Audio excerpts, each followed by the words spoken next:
5 मई को जब पेपर हुआ उसका फोन आता है मुझे, हाँ करीबन 9:30 बजे के आसपास उसका फोन आता है, सर आंसर की मिला ली है, 720 में से 720 आ रहे हैं।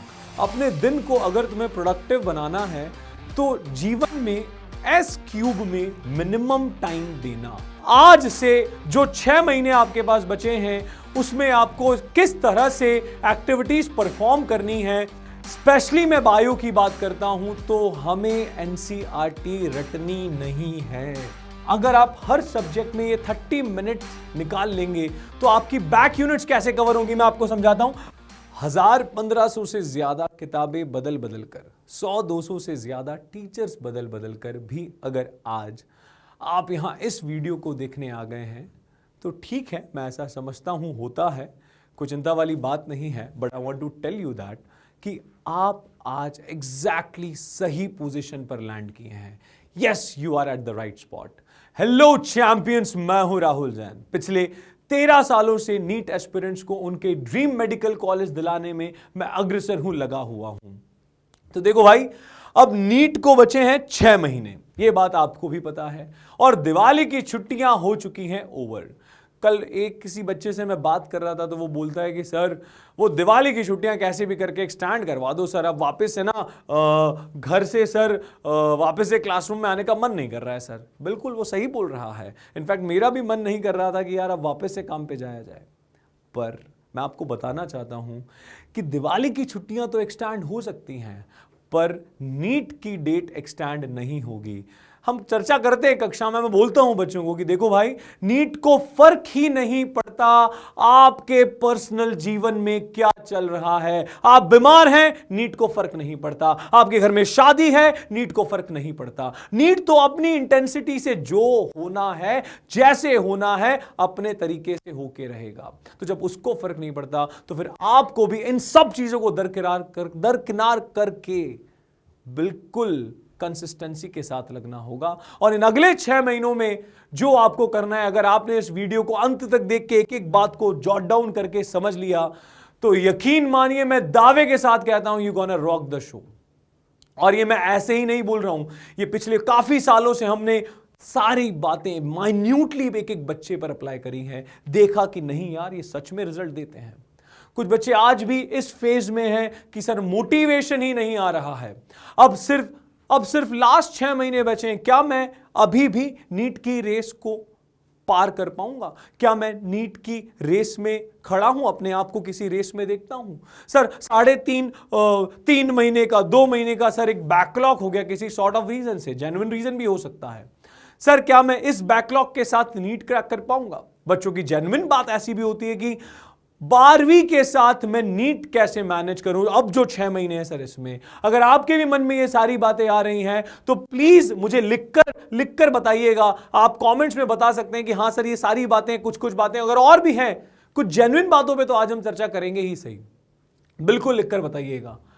पर मोटिवेशन नहीं आ रहा है दिवाली के बाद से, मोटा मोटी बात यह है। तो भैया कह दो, 4 लाइन गाकर सुनाकर आगे बढ़ूं, मोटिवेशन लाऊं, या एक रियल लाइफ स्टोरी से आपकी चर्चा करवाऊं? रियल लाइफ स्टोरी पे चर्चा करते हैं। बच्चों, क्लास में मेरी एक स्टूडेंट था, अप्रैल में उसने अपनी पढ़ाई चालू करी 12वीं की। अगले 2.5 महीने बहुत बढ़िया से बीते। सडनली एक दिन कुछ सीरियस मेडिकल इशू उसको हुआ और अगले 3 महीने के लिए वो बच्चा पहुंच जाता है हॉस्पिटल के बेड पर। कैन यू इमेजिन किस तरह का उसके दिमाग में वो लोड होगा? How much stress he had कि अब जो सारे सवाल आपके अभी मन में आ रहे थे कि यार मैं ये नीट क्रैक कर पाऊंगा या नहीं कर पाऊंगा, 3 महीने का बैकलॉग को मैं कवर करके नीट कर पाऊंगा या नहीं कर पाऊंगा। पर प्यारे बच्चों, जब उसने कम बैक किया, वापस से जब क्लासरूम में आना चालू किया, उसने 2 चीजें बहुत कंसिस्टेंटली मेंटेन करी। पहली कंसिस्टेंसी और दूसरा एंथुजियाज्म। फिर अब मैं वही बात कहता हूं कि जिसके हौसले बुलंद होते हैं, सफलता उसको घर आकर पकड़ती है। वही बात हुई और जब उसने अपनी पढ़ाई करना चालू करी, 5 मई को जब पेपर हुआ, उसका फोन आता है मुझे, हाँ करीबन 9:30 बजे के आसपास उसका फोन आता है, सर आंसर की मिला ली है, 720 में से 720 आ रहे हैं। मैं शॉक्ड था। आंखें नम थी, मैं सोच नहीं सकता था एक ऐसा बच्चा जो ये सोच बैठा था शायद कि वो नीट क्रैक कर पाएगा या नहीं कर पाएगा, but he actually did it. तो अगर वो कर सकता है तो फिर आप क्यों नहीं कर सकते? बिल्कुल, मैं उस बच्चे से भी आपको मिलवाऊंगा।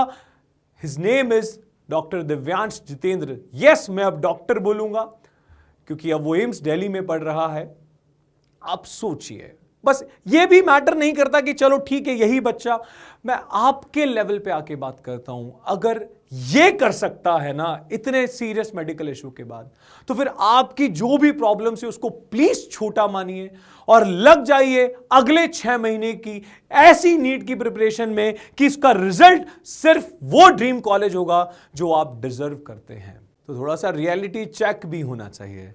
पिछले साल 2024 में 720 की लाइन लगी हुई थी, पर यस 2025 वाले पेपर ने तो मौसम बदल दिया। मैं तो इस पेपर को नाम देता हूं द अनकन्वेंशनल पेपर। यस, एक ऐसा पेपर जिसके बारे में सोचा ही नहीं गया था, अनएक्सपेक्टेड पेपर था। बहुत सारे क्वेश्चन मार्क अब आपके भी दिमाग में क्रिएट हो गए होंगे कि यार 2026 का पेपर कैसा होगा। कुछ लोग तो न्यूमरोलॉजी के हिसाब से डिक्लेयर कर चुके हैं पेपर कैसा होगा, कुछ लोग एस्ट्रोलॉजी के हिसाब से पेपर डिस्कस कर चुके हैं, कुछ बोल चुके हैं 2018 जैसा पेपर 2026 का होगा। अरे भाई, पेपर कैसा भी हो, उसको करने की स्ट्रैटेजी अगर आपको पता हो तो फिर वो किस साल का है ये मैटर नहीं करता। क्योंकि आपने देखा है रैंक 1 720 पे भी आई है और रैंक 1 686 पे भी आई है। तो it all matters what rank you get, what actual rank you get. तो बच्चों, इसके लिए 2 सवाल बेसिकली पूछे जाते हैं कि भैया किस तरह से पढ़ाई की जाए, that is how to study and how much to study. Classroom से जब हम बाहर निकलते हैं तो बहुत सारे बच्चे आके पूछते हैं सर एक शेड्यूल बना दीजिए कि मैं किस तरह से इसको फॉलो करूं। यकीन मानिए बच्चों, अगर आप जो आज हम इस शेड्यूल को बताएंगे, अगर आपने इसको फॉलो कर लिया तो आप अपने ड्रीम कॉलेज के एक स्टेप और नजदीक आ जाएंगे। आप सबके पास, मेरे पास कितने घंटे होते हैं? ऑब्वियस सी बात है 24 घंटे।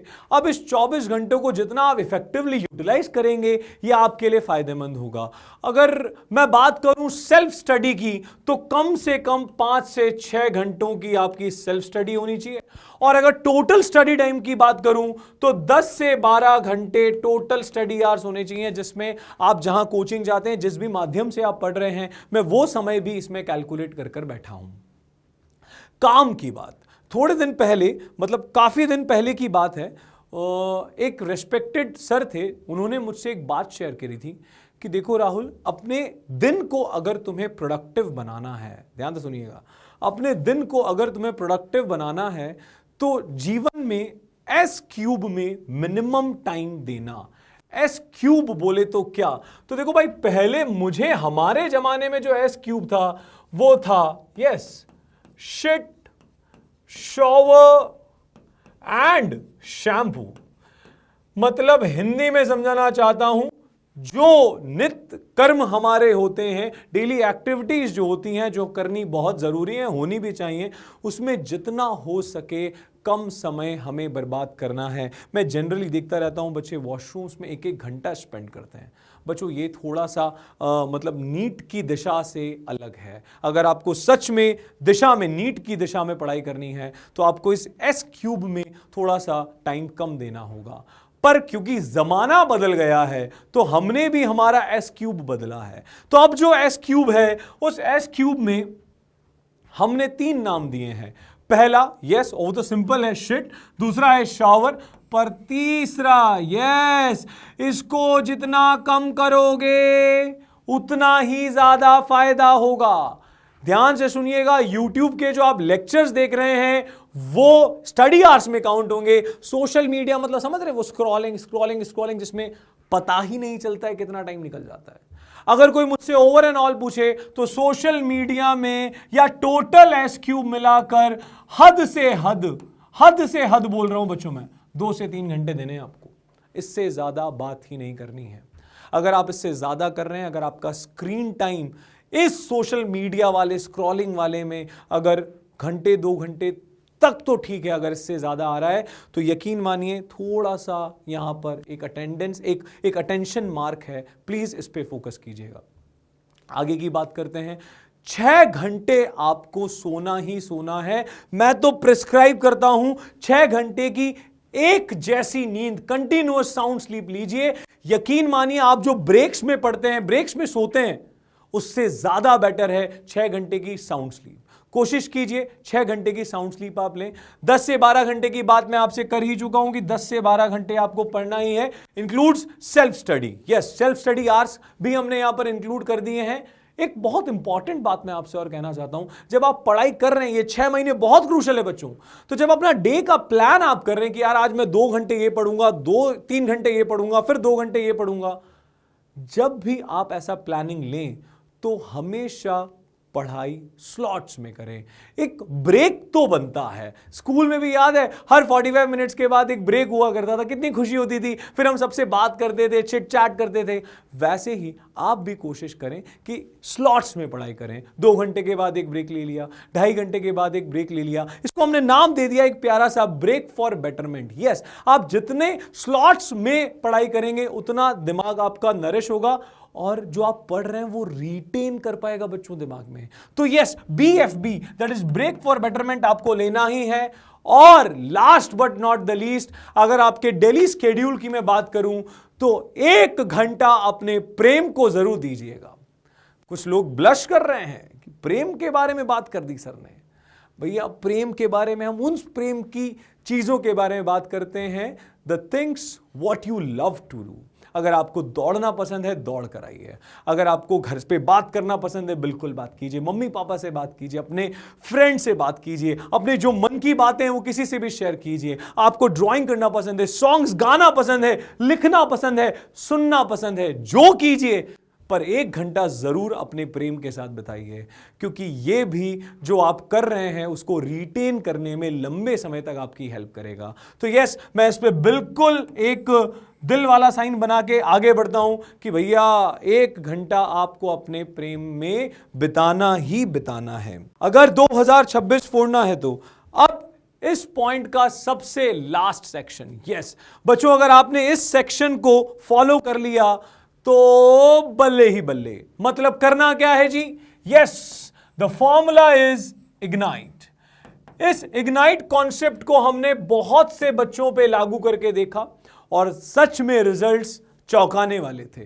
तो बच्चों, आज से जो 6 महीने आपके पास बचे हैं उसमें आपको किस तरह से एक्टिविटीज परफॉर्म करनी है, valid for physics, valid for chemistry, valid for bio, तीनों पर आपको यह काम करना है बच्चों। सबसे पहले first I stands for intelligently studying.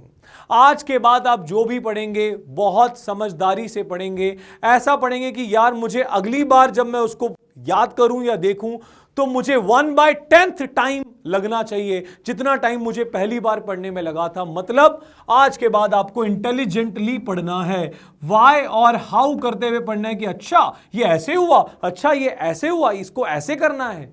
Intelligently पढ़ना है बच्चों। नेक्स्ट, अगर हम बात करें जी स्टैंड्स फॉर गाइड।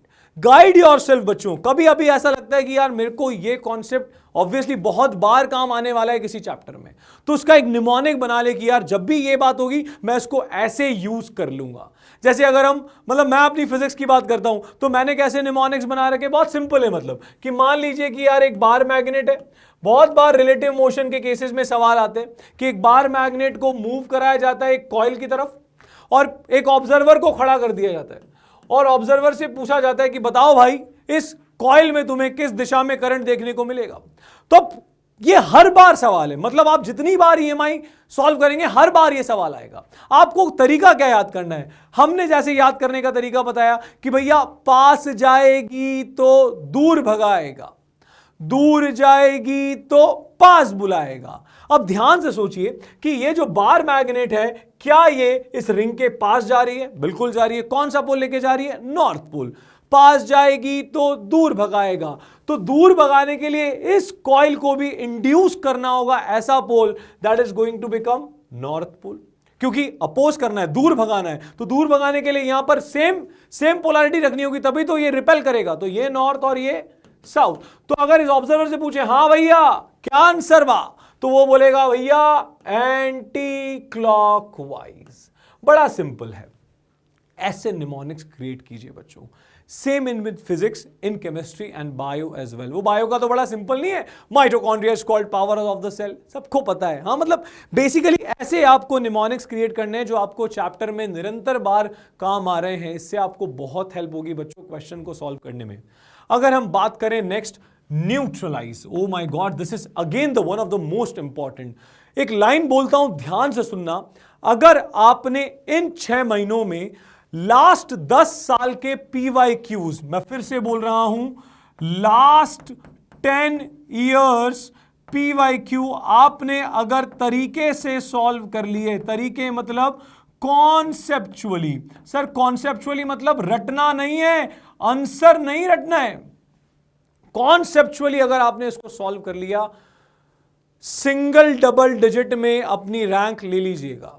बहुत इंपॉर्टेंट बात है, न्यूट्रलाइज मतलब 10 इयर्स PYQ कॉन्सेप्चुअली सॉल्व करना है।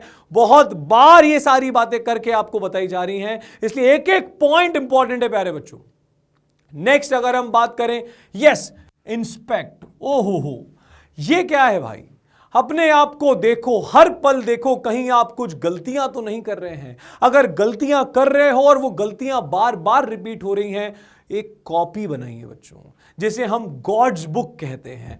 मतलब मैं आपको बताता हूं, एक ऐसी कॉपी लेनी है आपको, इसके 2 भाग कर लेने हैं। मान लेते हैं ये 2 भाग हो गए। यस, पहले भाग में आपको बनानी है कॉपी के वो भाग, कॉपी का वो सेक्शन जहां पर आपको basically important points, short notes, ऐसे कन्वर्जन जो आपको याद नहीं रहते हैं। जैसे फॉर एन एग्जांपल मैं आपसे बोलूं कि भैया 1 इलेक्ट्रॉन वोल्ट में कितना जूल, एकदम से याद नहीं आता है, उसको आप एक कॉपी में एक पार्ट में बना के रख लीजिए। इंपॉर्टेंट पॉइंट्स, इंपॉर्टेंट कॉन्सेप्ट जो क्लास नोट्स है उसमें कुछ इंपॉर्टेंट बातें आपके सर ने जो हम बताएंगे वो लिख लीजिएगा, बहुत फायदा देगी। क्यों, मैं बताऊंगा अभी आगे। कॉपी के दूसरे भाग में आपको क्या बनाना है? इंस्पेक्ट बोले तो आपको बनानी है गॉड्स बुक। इस गॉड्स बुक में 2 बातें होंगी। पहली बात मैंने आपको बताई, एक तो आपको शॉर्ट नोट्स बनाने हैं, वो जो आपको थोड़ी देर पहले मैंने आपको बताए हैं सारी इंपॉर्टेंट बातें, एंड जितना भी आप अभी अपने टेस्ट प्रिपरेशन कर रहे हैं, जो भी आप अपनी प्रिपरेशन कर रहे हैं उसमें आप टेस्ट देते होंगे, आप अपने माइनर देते होंगे, मेजर देते होंगे, आपके क्लास टेस्ट होते होंगे, जितने भी आपके टेस्ट, जिस भी तरह के मॉक टेस्ट होते हैं, उनमें जो भी सिली मिस्टेक्स और मिस्टेक्स हो रही हैं उसको आपको कॉपी के दूसरे भाग में बनाना है। सिली मिस्टेक्स, यस बच्चों, अगर आपने ये दोनों बातें अगर इस कॉपी के दोनों भागों में बना ली, तो आज से 4-5 महीने बाद जब आप इस कॉपी के 100-200 पन्ने इधर और 150 पन्ने इधर, जब भी आप इसको देखेंगे, you will feel energize yourself. जब भी आप टेस्ट देने जाएं, इस कॉपी को जरूर देख के जाएं। यकीन मानिएगा, जब आप उस पेपर को देने जाएंगे, जिससे पहले अगर आपने ये कॉपी पढ़ ली है, आपकी गलतियां बहुत कम हो जाएंगी, चीजें आपको लंबे समय तक याद रहेंगी। तो बच्चों, yes, inspect yourself at every time, at every moment of time. आगे बढ़ते हैं। Yes, target. टारगेट में वही बात बार बार बोली जा रही है, PYQs आप कर रहे हैं, पर साथ साथ मॉक टेस्ट लेते रहें, टेस्ट देते रहें। बिना टेस्ट और एनालिसिस के काम नहीं होगा। आपको टेस्ट के साथ, जब भी टेस्ट पेपर हो, जब भी आपका टेस्ट हो, प्रॉपरली टेस्ट दें और उसको एनालाइज करें कि यार मेरी कहां मिस्टेक्स हैं। जो भी मिस्टेक्स हुई हैं उसको अपनी गॉड्स बुक में जरूर लिखें। And last but not the least, energize. What does this means? मैंने आपको वापस वही बात बोली है, टेस्ट से पहले गॉड्स बुक देख के जाइए। टेस्ट से पहले गॉड्स बुक देख के जाइए। गॉड्स क्यों बोल रहा हूं? क्योंकि डॉक्टर भगवान का रूप होता है। तो टेस्ट से पहले ये गॉड्स बुक अगर आप देखकर चले गए, यकीन मानिए आपकी गलतियां बहुत नहीं, बहुत बहुत कम हो जाएगी बच्चों। तो ये सारी बातें आपको बहुत बहुत अच्छे से याद होनी चाहिए। तो भैया आज से ये 6 वर्ड्स स्ट्रैटेजी इग्नाइट फॉलो करो और सिलेक्शन अपनी मुट्ठी में लो बच्चों। तो ये तो थी बेसिकली हाउ टू स्टडी की बात। बच्चों अब बात आती है how much to study in biochemistry and physics. सबसे पहली बात सुन लीजिए, नीट वालों के लिए एनसीईआरटी बिल्कुल गीता, कुरान, बाइबल सबके बराबर है। इसलिए प्लीज एनसीईआरटी हम बिल्कुल भी नहीं छोड़ेंगे, चाहे आप वो किसी भी रूप में कीजिए, पर एनसीईआरटी आपको करनी ही है।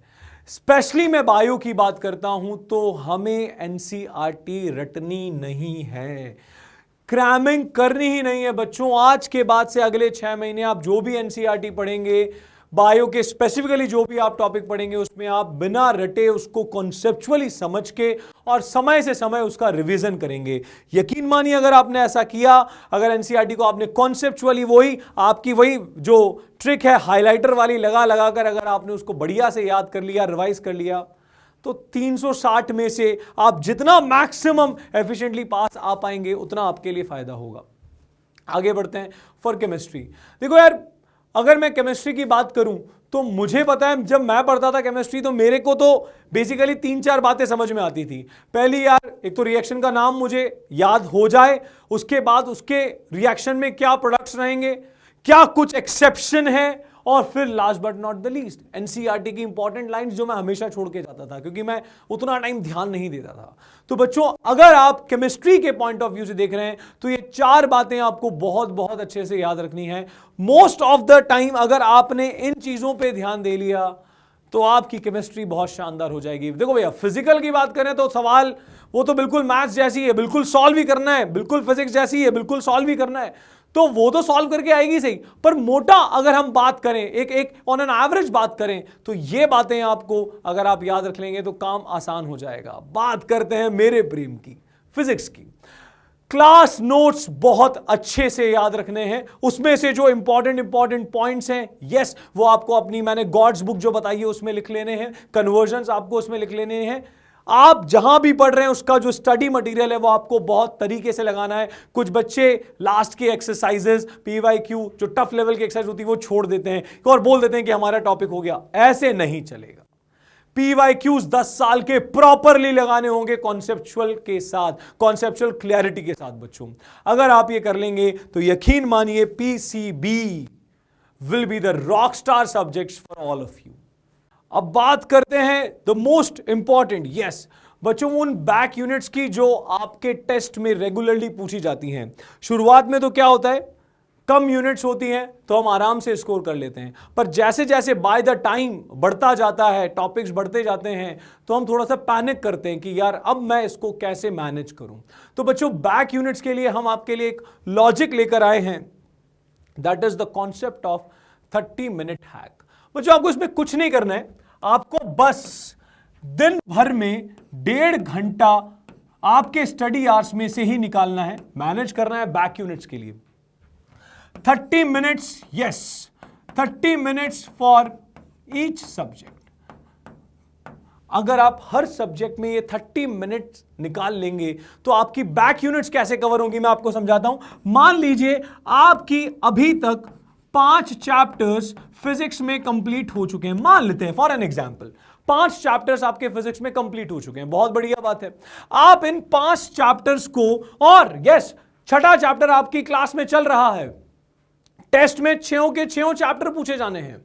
तो ऐसी स्थिति में क्या करना है, अगर आप ईमानदारी से इसको फॉलो करेंगे तो आप देखेंगे यार मेरे तो अब कोई बैकलॉग ही नहीं रहा, अब मेरी बैक यूनिट्स ही नहीं रही, अब तो ये सब मेरे साथ ही चल रहे हैं। ऐसा आपको लगेगा। बच्चों, करना बस कुछ नहीं है, 5 चैप्टर्स के लिए आपको 30 मिनट्स डेडिकेट करने।